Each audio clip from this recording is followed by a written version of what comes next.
I am the Tofu Golem. Please enjoy the video. In this video, I will show how to make coffee mousse, only way.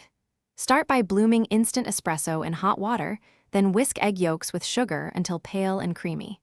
Gently fold whipped egg whites into the coffee yolk mixture in thirds to keep air.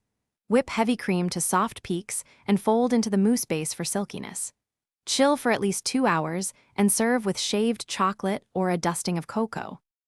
Gather your ingredients and tools before starting to keep the process smooth and calm. Dissolve instant espresso in hot water so the coffee flavor integrates seamlessly with the eggs and cream. Separate 3 large eggs carefully, keeping yolks and whites in separate bowls for proper whipping.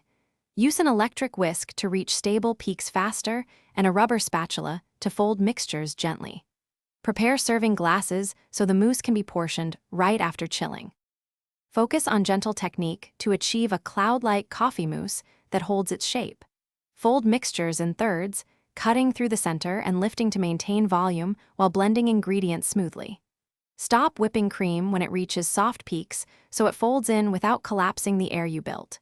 Chill the mousse uncovered briefly to stabilize the surface, then cover to prevent moisture. This keeps texture consistent and flavor concentrated when you serve. Thanks for watching. Consider subscribing if we helped you today.